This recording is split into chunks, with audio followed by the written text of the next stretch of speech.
Hello, this is cjhoyle and welcome to my first ever live stream video here on YouTube. In this video I'm going to be doing an overhaul on this bottom bracket of this bike here, taking everything apart and putting everything back together again. This is a topic that I have covered in a video many years ago. I think it was 2012 that I filmed it, and I showed how to do this procedure. That video is a lot more condensed than what you're going to be seeing today in this video. This video is going to be in real time. We're doing this live stream. So this is sort of a new thing for me to try out. I've never seen somebody else do a video quite like this, but I decided to give it a try here today. So first of all, I'll give you kind of an overview of this bike and just sort of show you a couple of things. So let me just take the camera off of the stand here. So this is a steel-framed mountain bike, and it has a number of issues with it. Let me just turn the camera around so that I can see what I'm pointing at. So yeah, this bike was a discarded bike that I found, and I'm on a mission to fix up the bike and make it back into a working bike that somebody can ride on the road again. So the first thing you'll notice that is wrong with it is that the chain is sort of drooping really far down like that, and the reason why it's doing that is because it's missing the rear derailleur there. So it's obviously going to need a rear derailleur installed on it. I've got a few spares kicking around that I should be able to install on there. So that should be not too bad to do. And the other thing that's obviously missing when you look up close is you notice that the nuts are missing, which hold the cranks onto the bottom bracket spindle there. So I have a couple spares again that I'll be able to use to install them, but that's the second thing that I sort of noticed was wrong with the bike. And then when I actually started, those are just visual things, and then when I actually started to look more closely, I discovered that the bottom bracket, it actually has quite a bit of play in it. If you listen to this, that's just for me wiggling that back and forth. That has nothing to do with the connection between the crank and the spindle here. It's the spindle itself on the inside. The bearings are very loose. So the solution to fixing that, if it was your bike, you'd just be able to just, on this side, you'd be able to just sort of tighten this inner cup here and then use the lock ring to hold it in place. But since I don't really know anything about this bike, and I'm deciding I might as well take everything apart, and I can, spend the time to just clean everything out, inspect it, make sure it's good before getting this bike back on the road. So let me just flip the camera back around and I'll put it back on the stand. Oops. Where's the flip around button? There it is. All right. Yeah, just before I get started here, I wanted to say one of the reasons why I decided to do this today, of course, is because we're living in a very unusual time here in the world. We're being encouraged to spend as much time at home as possible, and I figured it was a good idea to try and make more content, and it's also an opportunity to try new things. So yeah, I decided I would try making this live stream video here today. We'll see how it goes. This is obviously my first time doing it, so bear with me. But thanks everyone for joining and watching, and we'll get started here. So let me just first talk about some of the tools that I'm going to be using. So the first tool I'll use is to take off the actual cranks themselves. I've got a crank puller tool here, which also has a tool which is used for taking those nuts on and off that are actually already missing on this bike. So I don't have to use that part of the tool today. I can just jump right to using this end of the tool. After I've got the cranks off, I'll then be able to start taking apart the actual bottom bracket itself. And I'll be using this hook spanner tool here to be able to do that. And that'll take off that lock ring. And then for taking out the inner cone, I can just use a small adjustable wrench to be able to do that. Probably also just be able to do it with my fingers, but I'll later need this when I'm actually tightening those two things back together again. And once I've got it all taken apart, I'll be able to use this rag here to clean off all the parts, inspect them. If I find any issues with anything, I do have this bin here, which is full of a bunch of other parts from other bottom brackets that I've disassembled in the past. So if there's something that needs to be replaced, I'll be able to draw from that parts bin over there to be able to fix it. And after I've got everything cleaned and inspected, I'll then be putting on some new grease. This is white lithium grease. It came in a different container. The other container got broken, so it's just sitting in this sort of margarine container type thing. white lithium grease is what I normally use when I'm greasing things on a bicycle. With everything re-greased, I'll put everything back together again and use many of the same tools that I've already shown here. So with that out of the way, I think we can get started and we can dive right in. So let me just move the camera a little bit closer so you can actually see what I'm doing. Question is, what type of grease do I use? The answer is white lithium grease is what I normally recommend for using on a bike. There's lots of others that probably work just as well, but that's what I've always used, so that's what I continue to use. All right, so we're going to start off by taking off the right crank here, and that again uses our crank puller tool right here. And yeah, I'll do my best to try and make sure that I'm not blocking stuff and you can still see what's going on down here. But yeah, so we'll start off. This piece here gets threaded into the outer threads, which are on the inside of the crank there. And we want to do that with the tool so that it's fully retracted so that you can, there's a hole there as opposed to this thing being sort of pushing out the end and not being a hole there. So I fully retracted the tool and now I can start threading it into here. And you want to be really careful when you're doing this to make sure you don't get the threads sort of cross-threaded because they do get stripped pretty easily. But I've got it started, and then I can use this wrench which is attached to it, and that can get fitted onto this piece on the end here, and I will then rotate that just to get that piece so that the threads are fully engaged so that I'm not going to break either the tool or strip the inside of the threads of the crank for future removals. All right, so this wrench now can get pulled off and I can place it on this other piece, which is then going to get threaded in, and it's going to push on the end of that bottom bracket spindle that's there. So I can start rotating here, and at the beginning it's very easy, but then all of a sudden it hits sort of the end of where it can go, and now I have to start applying more force. So I'll just sort of push this up like this, and actually I want to push down on this, so I'm just going to take the wrench off and move it up like that. And again, hopefully you're still able to see as I'm doing this, and I'll just apply some force in the down direction. Let me just move the camera a little bit so you can see a little bit better, like that. Okay, and then I'll keep going with this, so move the wrench back up. And that actually came off quite easily. My guess is that probably the previous owner of this bike probably knew about the issue with the play that's in this crank here. Let me just move the camera a little bit closer so you can kind of see it a little bit. Let me just try and change this around a little bit. Hang on a second. This way. There we go. So yeah, I'm guessing the previous owner probably knew that this crank had issues with it, or the bottom bracket had issues with it, and they took those nuts off because they were going to try and take the cranks off to try and service it. But my guess is that they didn't have a crank puller and they weren't able to go any further than just taking off those nuts. They probably had a socket set, not a full set of bike tools. So yeah, you can really hear how loose that is, and you can obviously probably see that. All right, so I'll move the camera back out again, and I'm gonna flip the bike around so we can start doing the same to the other crank.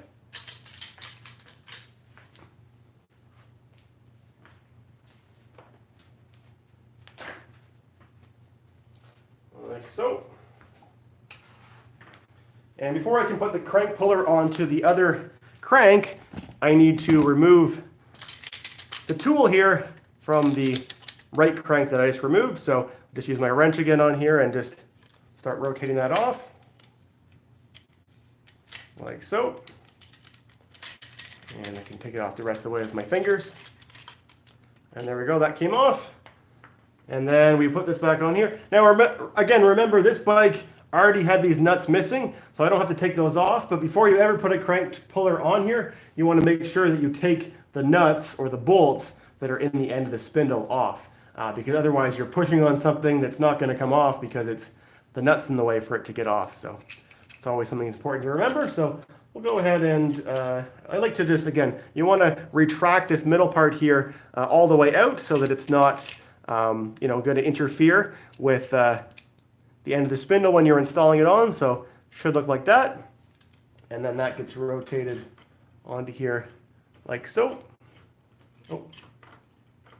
I'm looking at the camera, not at the bike.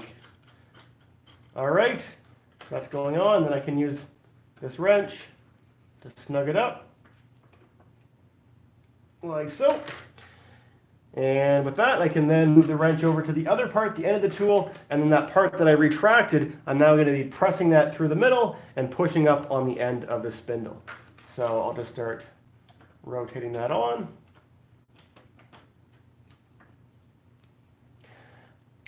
There's a question there about what sort of the future of this bike is going to be. The plan is it's not going to be a bike for me. It's going to be a bike that I'm going to put on the road for somebody else to ride, probably sell it on Kijiji or some other means. All right, so I was able to get that off, so I pressed the tool went in and it loosened this up, and this one didn't actually end up being on there very tight either, so it was easy to take off. And now I can start taking my, my tool off.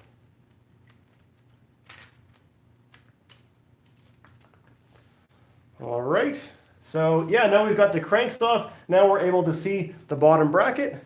I'll just move the camera in a little bit closer so you can see it up close. So it's one of these old style bottom brackets where everything's its own separate piece.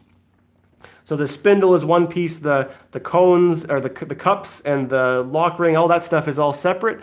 The newer way of doing this, which you see on most bikes that you would buy, for example, at a bike shop, they would have something that looks more like this, where everything is a cartridge. It's all sort of, together, and when this starts to go bad, you just get a new one of these and replace it. This one is actually a lot more serviceable. You can actually take everything apart, put it back together again, and clean things to keep things going.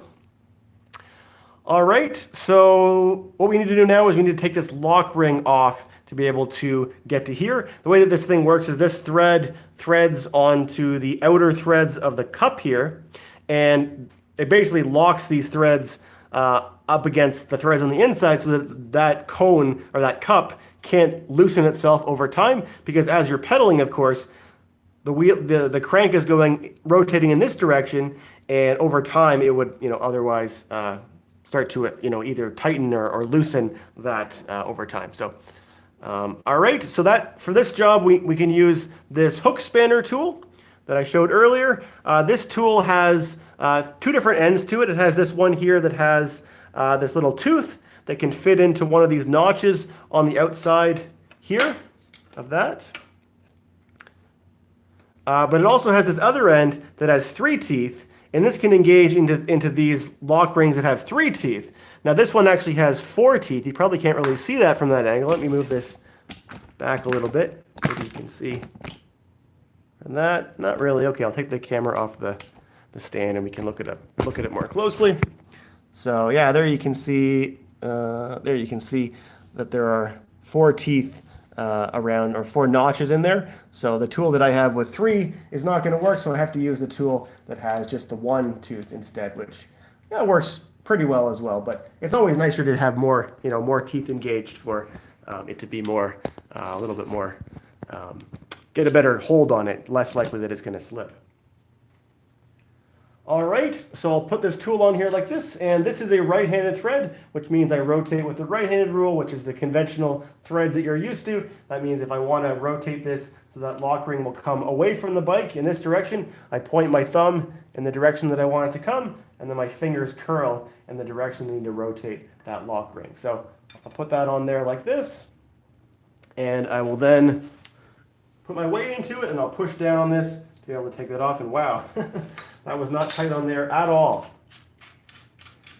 So that probably kind of explains why this thing was so loose, is probably because this got loosened over time, and maybe this thing was never properly tightened from the beginning. So now with that off, let me just move the camera down a little bit. That might help for being able to see things up close.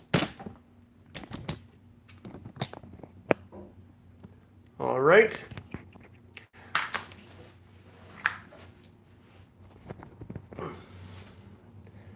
So yeah, now what I need to do is, so I've taken off this lock ring, which used to be on here like this, and next I'm going to be rotating this cup off, and that will give me access to the inside. And as I said, I probably can loosen this with my fingers. Actually, this one is pretty tight, so I'll use this wrench instead, which can grab onto the edges of this the two flat spots on either side of this. And I'll rotate things off like so. And it's a little bit tight on there. Feels like this, one of these things is, both of these things are supposed to be round, and it feels like one of them is sort of oblong because certain parts it's hard, certain positions it's hard to rotate, and other positions it's easier to rotate. Let's see if I can do it the rest of it with my fingers. These are the parts in the video, if this was a proper tutorial video, where I would be doing everything really fast and it would be in fast motion. But we're doing this in real time today because this is a live stream. And there you can see that cup came off, and you can see the bearings in there, and yeah, they're really dirty and gross, and be a good idea to clean that up. All right. Well, that's unusual. Okay, well that kind of explains some things too.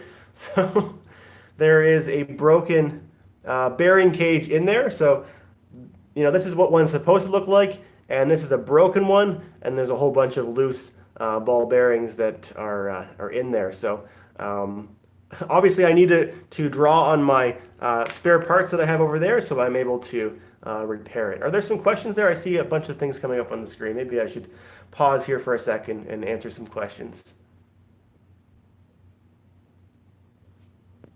Like that. What I had to say. Oh, shoot. Enjoy your YouTube thing. All right, thank you. Thanks for watching. All right, yeah, so this is obviously garbage. That looks like it's probably been an issue for quite a while. It's quite bent and, yeah, quite mangled. Again, I don't know how it starts from looking like this and morphs itself into something that looks like that. That's, yeah, very unusual. But I do have some spares, so that's good. All right, so I'll just take the remaining pieces of remaining bearings, ball bearings out of the inside there just by using my finger. Oh, and there's another piece of the broken metal piece that came off. Yeah, let me just maybe reposition the camera a little bit again. So yeah, there you can see things a little bit better.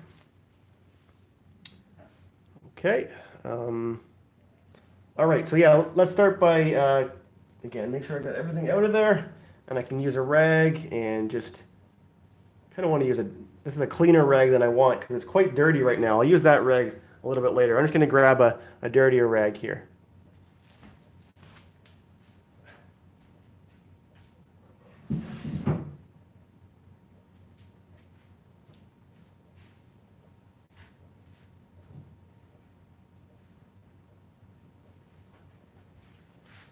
All right, this rag should be better.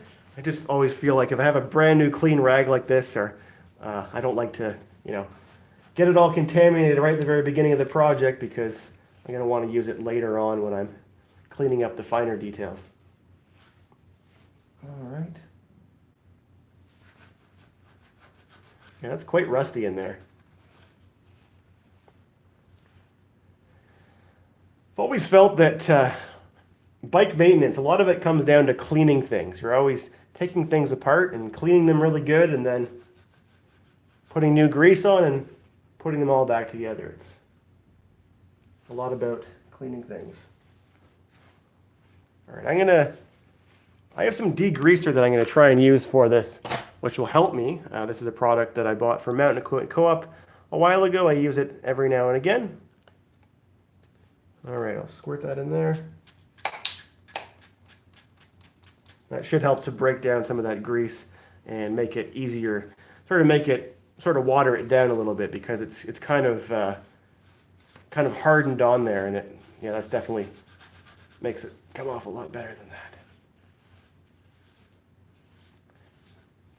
Now, just like how there's a cone or a cup that goes on from this side here, there's also one over on the other side as well, but that one's pretty much considered, I think they call it the fixed cup. And that one you really don't want to take off unless you absolutely have to. So I'm going to do my best to try and clean all the way through here to the other side because I can't actually access it by doing it that way. it is possible to take it off, but it's difficult, and you really want it to be on there really tightly. So I'm going to try and leave this one on if I can. So just going inside there, cleaning it off. That feels pretty good. Definitely feels good. I think I'm almost ready for my cleaner rag that I can use in there to clean it up the rest of the way.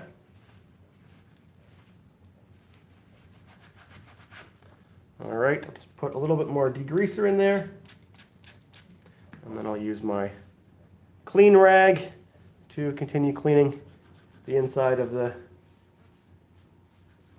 bottom bracket.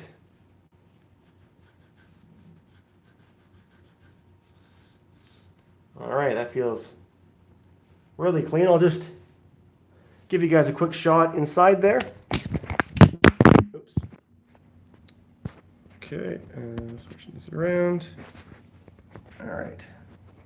So yeah, I guess you didn't really get a before shot, but that's the after shot. It looks a lot cleaner, at least. Well, if we can compare that to what this what this cup looks like. So the other one was obviously pretty similar to that, so you're able to see that.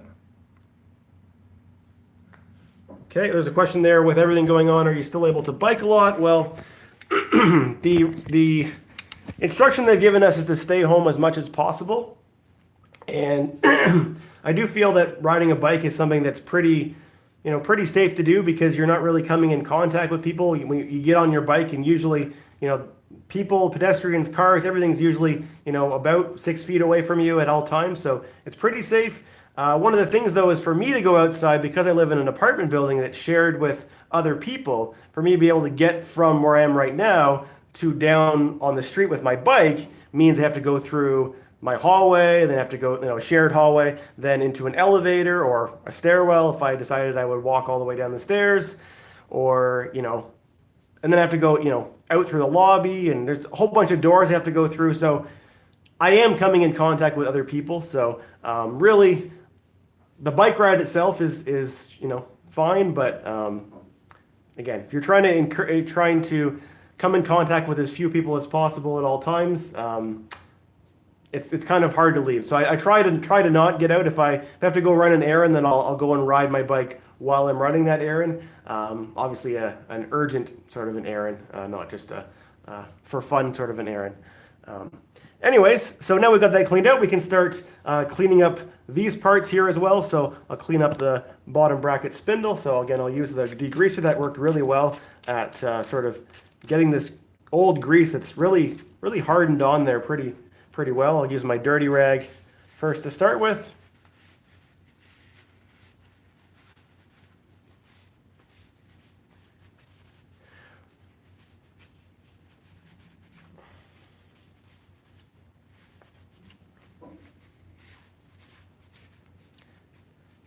I did manage to get out riding my bike on Sunday.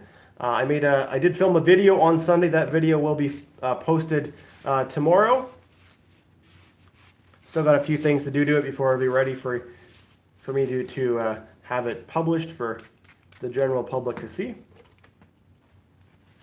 All right. Yeah, this bike, I'm really glad that I took this apart, because it really needed this. I mean, of course, obviously, because the bottom, or the bearing cage is all bent and broken, but it's also very dirty in there as well. So yeah, definitely needed that. All right, I'm going to do the same for the bearings. I'm going to also use that cleaner rag in a second as well, but I'm going to start off. Actually, this dirty rag is already almost completely saturated. I'm going to grab some other rags as well. I'll be right back.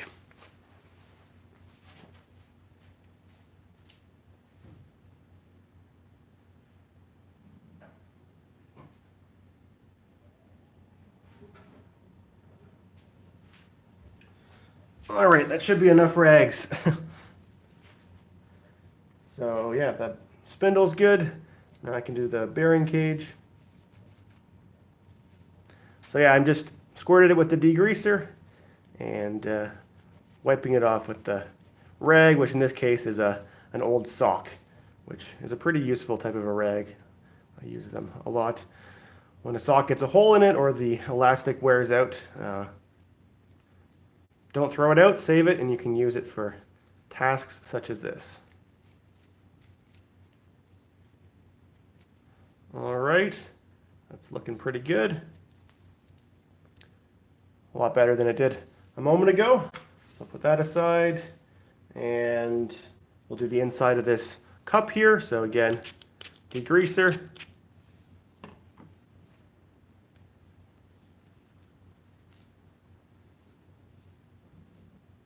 How often should you grease your bike? Well, it really depends. Yeah, it's just, I maintain things, I repair things when they need them. You know, if some bearing is loose or it's tight or it's making a funny sort of a grinding sound, that's when I'll take it apart. And when I do it, I'll do a full overhaul like this. I'll take everything apart, I'll clean them, I'll put them all back together. It also really depends in terms of how long it takes for you to, like how long in between doing that it would be. Really depends on how much you ride your bike, sort of what conditions you're riding your bike in. I find that if I'm riding a bike in the winter and it's getting exposed to salt and sand and everything, then things need maintenance a lot more frequently. If you have a bike that you're riding on dry roads, only on dry days when there's no rain or anything, your bike's probably going to need, I'm guessing, probably going to need less maintenance. I can't speak to personal experience because almost all my bikes get ridden in all weather. All right, so that looks pretty good. Obviously a lot better than it did a moment ago. And what else is there to do? So I gotta, coming into my parts bin over here, I need to find another cage of bearings that I can use. These big ones here would be used for a one-piece crank. So they're much bigger than the ones that are used for these three-piece cranks. But I do have, thankfully I have one. Oh no, I have more than just one, but I have at least one of these smaller ones. You can see there's the size comparison of the one-piece crank versus the three-piece crank. The reason the one-piece crank has to be so much bigger is because for the whole crank has to be able to go through this hole to be able to thread it through. So the hole has to be a lot bigger. For this one, this is the piece that goes through there as opposed to the entire cranks that go through.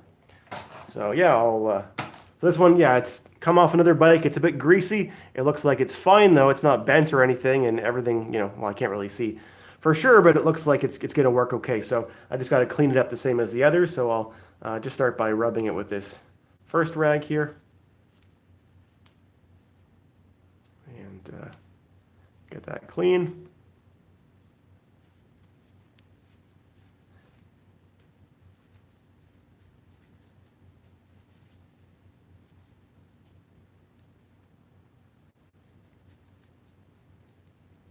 All right, and then I'll spray some degreaser on. I just sort of want to get some of that initial stuff off before I soaked it in the degreaser. This stuff here, it's biodegradable degreaser. I bought this probably about a year ago or so. I've just sort of started using it. It seems to work pretty well. Prior to that, when I used to find there's grease that was really stubborn that didn't want to come off, I would just add chain lube to it. That would sort of dilute it and make it a little bit easier to come off. But this degreaser, similar price as chain lube. You can save your chain lube and not waste it by doing that. So I decided to do that, and I think it actually works better than the chain lube. So, all right, so I've now got two of these that are cleaned up and ready to go. Actually, I did want to clean those now with the cleaner rag to make sure that everything's going to be clean. So I'll just quickly go over those with this other rag. This one in particular needed a little bit more.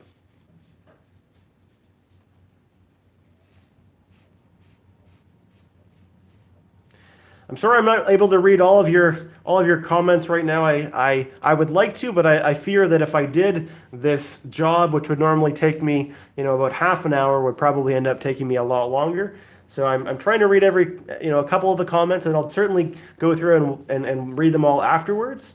But at the moment, I'm trying to multitask here and juggle. All right, so yeah, that's nice and clean. All right, I'll just go over this one more time with my cleaner rag. I want to try and also make sure I'm wiping off all that degreaser now so that it's not going to interfere with when I put the new grease on.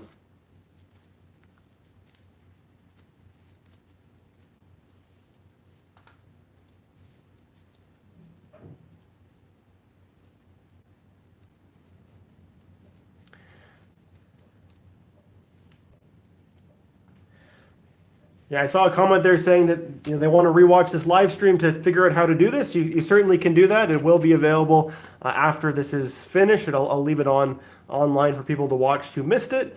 I should mention, if you're actually interested in learning how to do this task, I do have a detailed tutorial on how to do it. It's about I think about 15 minutes long.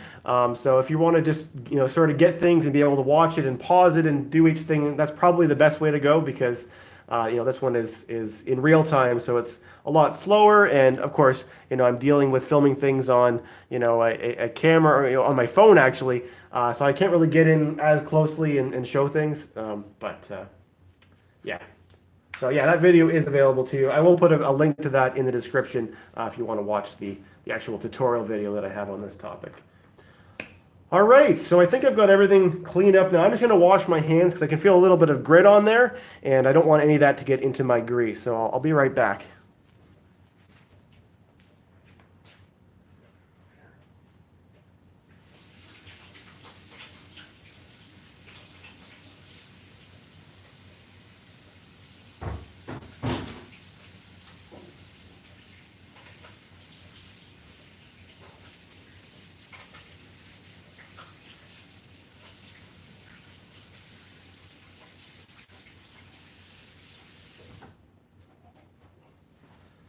All right,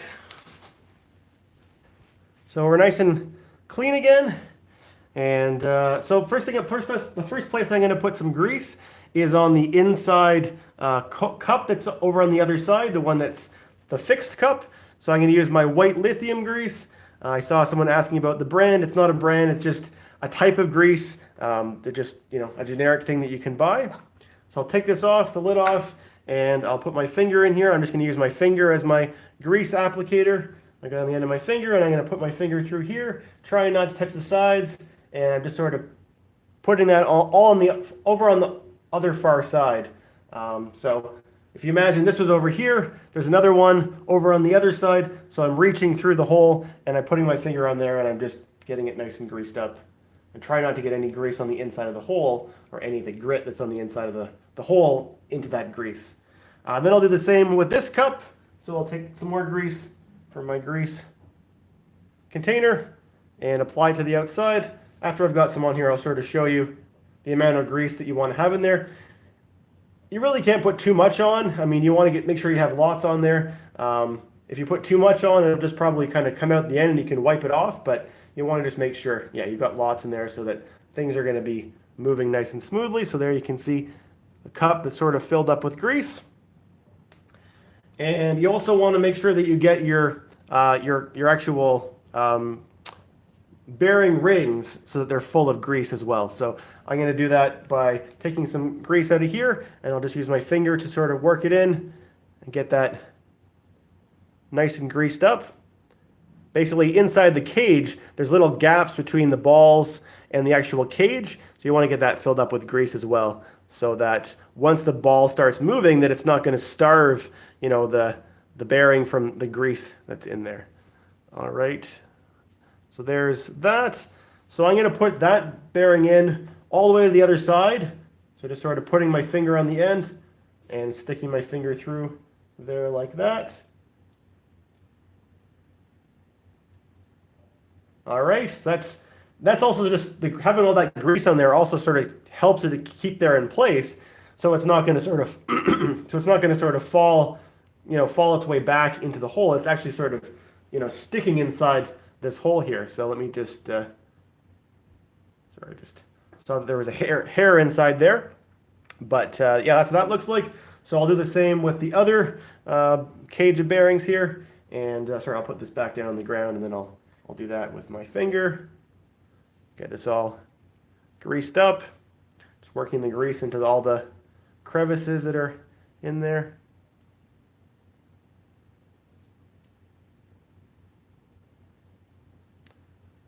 All right.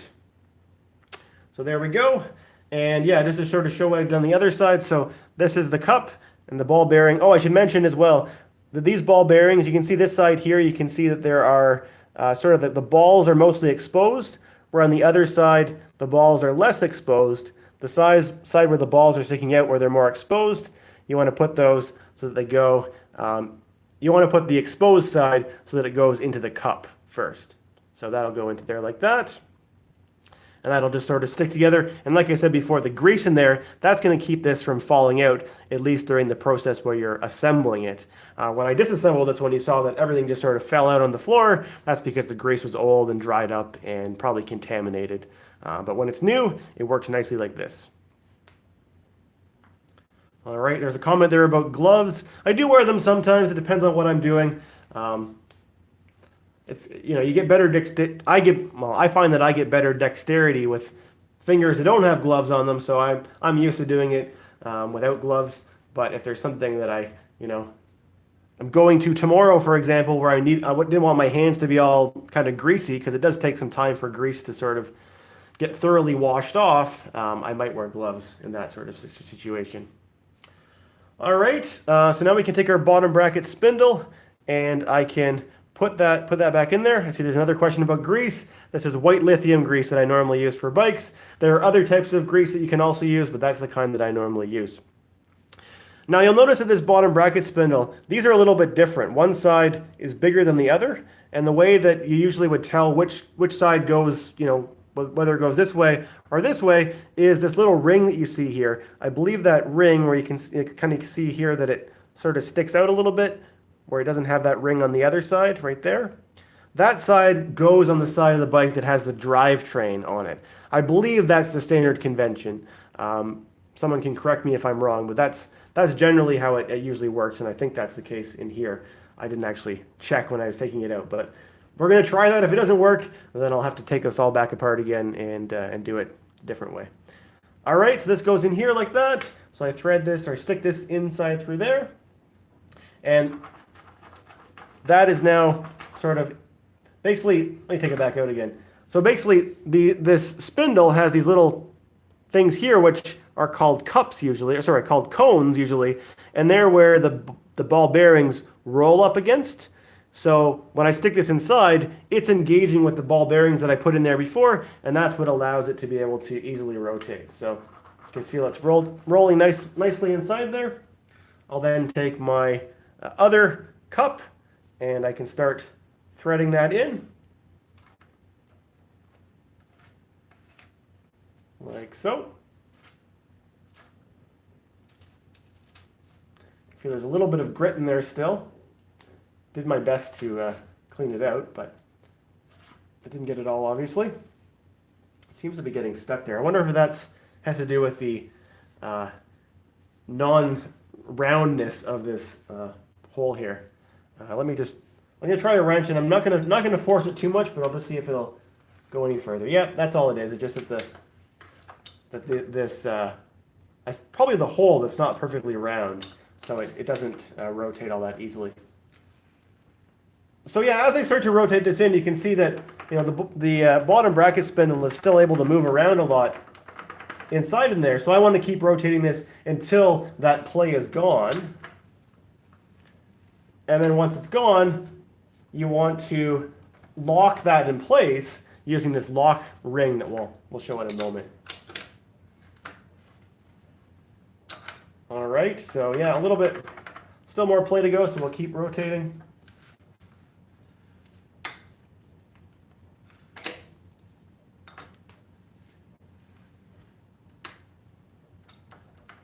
All right, still more, keep going.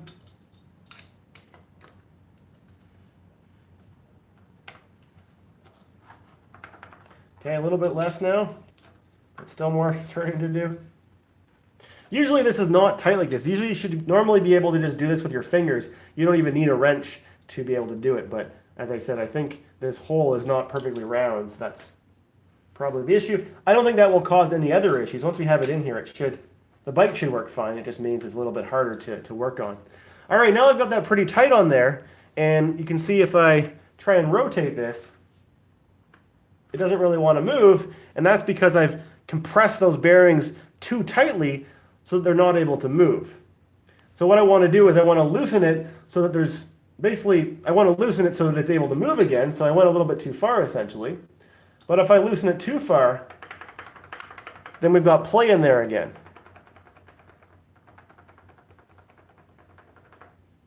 So I want to basically find the middle point between where it's tight so that it can't rotate very easily and where there's play in there. Essentially, you want to keep tightening it just a little bit by bit until you can no longer feel, any play in there. I'll just rotate that on a little bit more, test again. Can still feel play, go a little bit more. A little bit of play still, keep going. All right, and now that there's a little tiny bit of play, so I'll go a little bit further, but yeah, now we've got that play too. Well, a little bit more, I guess. But yeah, now there's no more play in there, and that rotates. It's a little bit stiff, but it does rotate, quite well, generally speaking. So let me just go out a little bit, and yeah, that feels pretty good. All right, so now we can put our lock ring on, and again, this is going to keep this, because you know how I had to fine tune that so tightly, so carefully to get it to exactly the right place. I don't want it to move, right? I want it to stay exactly where it is, and over time not, be adjusted. Because again, when this rotates, it's going to be having a tendency to move this cone in this direction, which I believe will loosen it and make it looser. So it'll gradually unscrew itself over time, and we'll be back to the place where we started, where the bottom bracket is all wobbly and all over the place. So we don't want that to happen, so that's where our lock ring comes in. So I'll then rotate that. It gets rotated over the extra threads that are sticking out here.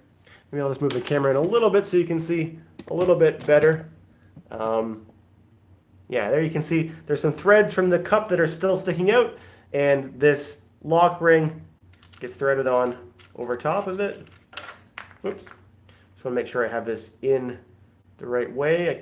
Usually they don't really matter which way they go, but I can see that this one sort of has a little sort of edge that's been bent, so I don't want that to be on the inside because that probably will impact things. I don't think it's supposed to be like that. I think it got damaged somewhere along the lines, but I think it should still work. So I'll rotate that on like that. And now what I want to do is I want to tighten this on, but at the same time I don't want the friction from this to also tighten my cup, because my cup, will get tighter, and then I won't be, it'll basically adjust, it will reverse what I was already doing with my wrench, getting this fine tuned. So I don't want the cup to move. I just want the cone to move. Sorry, I don't want the cup to move. I just want the lock ring to move. So let me just move this camera back out of our way a little bit. So to do that, I'll put my adjustable wrench on here like this, and I'm going to be pressing down on it in this direction to keep that in place, while I'm then taking my other tool and at the same time rotating that in the opposite direction to be able to tighten it on. Before I do that though, I'm going to put my grease away so that I don't get any contamination inside there for the future. All right, so yeah, I'll just take my wrench again, one wrench on there like this, the other one, actually probably easier to get this one on there first, but yeah, I want to keep this in place. And yeah, a little bit hard to do this with the camera and try not to block the camera, so I apologize if I do block the camera in doing this. I guess I'm going to pull up on this instead. So yeah, so with one hand, with this hand, I'm going to be pushing down, and with this, my left hand, I'm going to be pulling up. So like that. All right, that's somewhat being tightened. Let's check this and see how it's doing. It's still able to rotate, and I can't feel any play in there. That should be good. All right, but we have to tighten this on more because I'm not satisfied with how tight I got it on there. So let me just try putting this on. Difficulty I'm having is that my wrench is what's it called? Chainstay, this piece of the frame here, that's getting in my way. Usually I would put my hand over here, but this is sort of in my way. So I guess I have to kind of pull up instead of pulling down as I would, or maybe put it on this like that. Perhaps that would work better. But yeah, just pull up on a little bit more.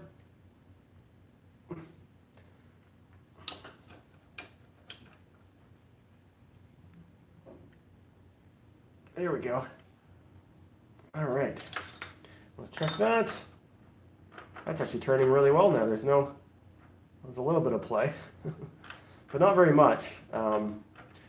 What you can do as you're tightening it as well is you can, I can just basically keep this stationary, keep the lock ring stationary, and tighten the cone a little bit, or sorry, the cup a little bit, and that will make a kind of a fine-tuned adjustment right now.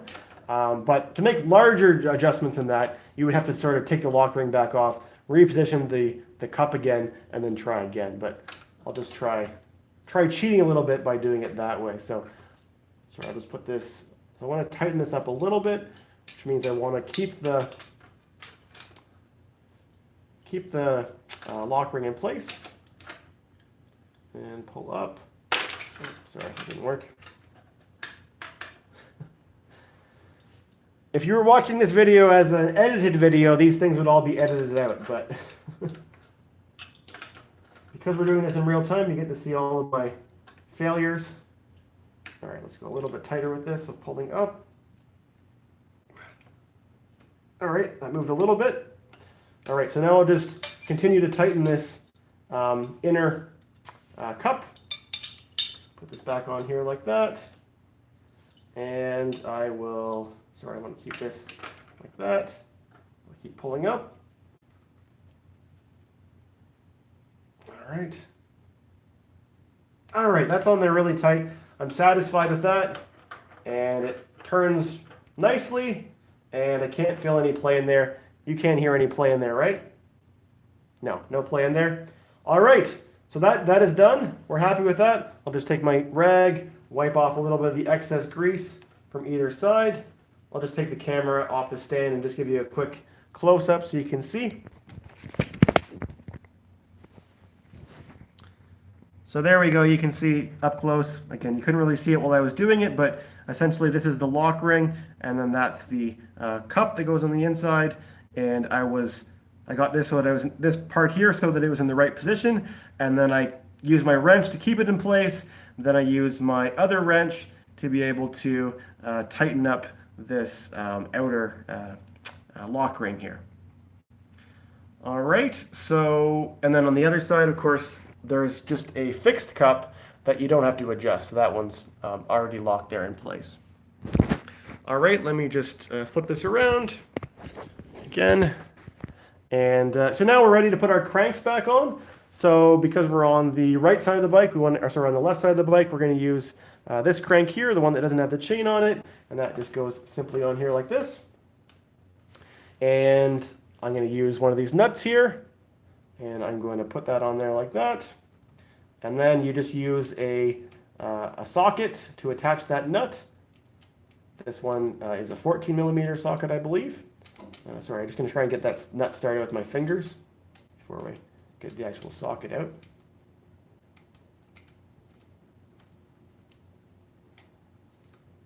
All right, that's started. And yeah, so if you had a socket set like this one, you'd be able to just simply take a 14 millimeter socket out of there and use that. I guess that's what I'm going to use this time. My tool that I have here, I don't know whether you can still buy these anymore. They're made by Filzer. They're really good because they're both a bottom bracket tool and a tool that has a socket on it that you can use for removing that nut there and putting that nut back on. Anyways, I'm going to use this adjustable or this socket wrench here, 14 millimeters, and that gets placed on there like that. And I'll just start tightening that on. Like that. Just want to make sure I don't have it cross-threaded. It seems harder to tighten than I was expecting it would be. No, it's good. It's just that the crank needs to go on quite far. Okay. All right. I'm going to put the camera on the other side now. for doing this. All right, put that down like that. All right, here we go. Believe me, this goes a lot faster when I don't have to have a live stream camera on me. All right, tightening that down.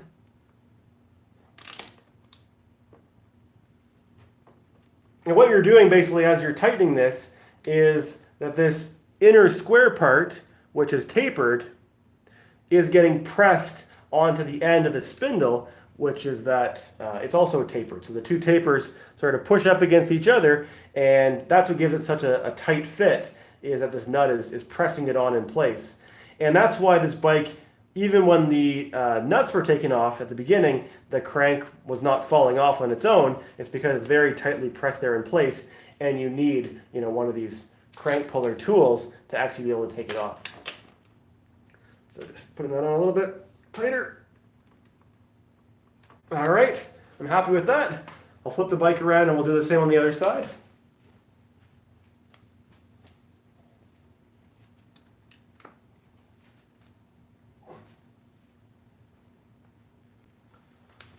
Like that. All right, and the same procedure happens over here. It's a good idea to put the chain so that it's sort of on the inside here, so you don't have to worry about getting it around.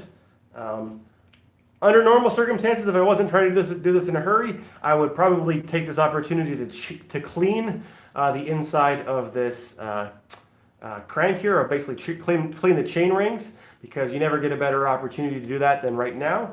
But we are getting close to an hour in length, and I don't want this live stream to go on for too long, so I'm just going to go ahead with doing that, and you're probably not that interested in watching me clean anyways. But like I said earlier in the live stream, a lot of bike maintenance comes down to just cleaning things. You're just taking things apart, cleaning them very, very thoroughly, and putting them all back together again. And the difference between a bike that works well and a bike that doesn't work well could just simply be that one of them is very clean and the other one's not. And I'm mostly speaking about inside of bearing surfaces, but just generally speaking, keeping your bike tuned up means keeping things, bearings and things clean and free of dirt. All right, so tightening this on. On this side, you have to be a little bit more careful, because if your hand happened to slip off your wrench, or your wrench slipped off, you got to be careful that you don't, hit your finger into the ends of the sprockets here, because those can be a little bit sharp. So I'm going to be careful of that, and be very careful of that, and a little bit less focus on the video for that, so I don't hurt myself. So yeah, I'm just, one hand is holding onto the crank, the other one is tightening up my wrench here. Oops. So it did slip, but again, I was very careful to make sure my hand was out here and not in range of those. So let me just try it again.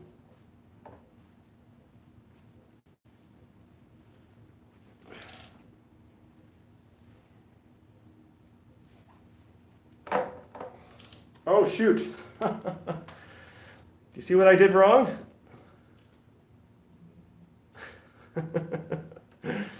That's something that I mentioned in my tutorial not to do. So I put these on so that they're the same angles. I wonder if anyone caught that before it happened. Well, so got to take this back off again. I'm going to use the crank puller to get it back off again. Let me just, in case you guys couldn't easily. Oh, I think I somehow lost that for a second. I was just showing that these cranks are obviously not 90. They're at 90 degrees of one another, as opposed to 180 degrees of one another. So I got to take this one back off, and then I'll put it back the way it's supposed to be. But yeah, should be able to see that still. Sorry if I disconnected there briefly. All right, taking this nut off. Yeah, so we got to rotate in the other direction. There we go. And I can rotate it off the rest of the way with my fingers.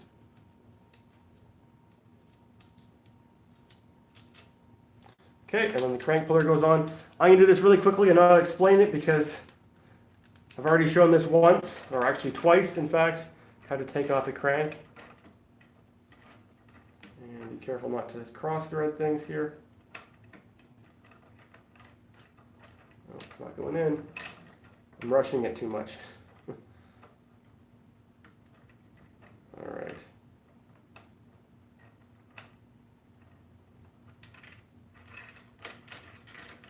All right, there we go. Put it on the rest of the way. Snug it up. And tighten this end piece up. I'll just tighten that up without the wrench to start. There we go. Put that on there like that. And because I didn't put it on that far, it's actually quite easy to take off. There we go. Take the tool off.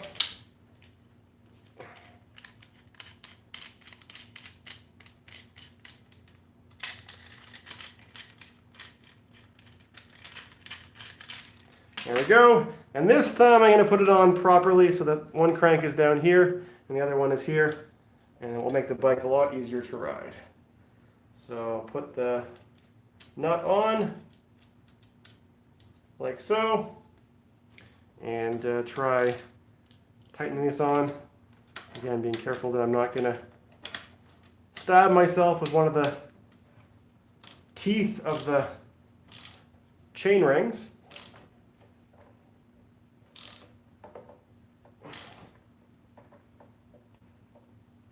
There we go.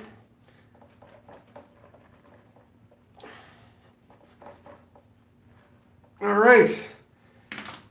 And the bottom bracket has been overhauled and I'm finished. All right, so to finish things off, I'm just gonna read a couple of the comments and maybe if you guys have any questions to end off the video, and we'll be ending in about 5 minutes or so. I said I'd do this for about an hour. So any other questions or comments you guys have about this or about anything really, let me know.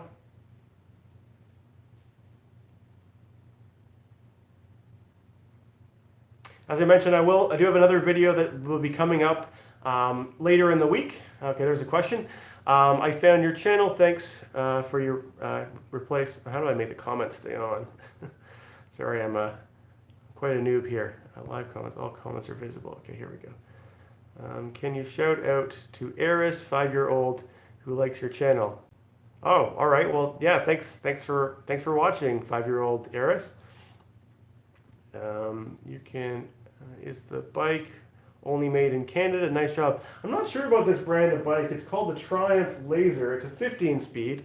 I don't know very much about it. I don't even know how old it is. I think it's probably between 10 and 15 years old. But yeah, really not entirely sure.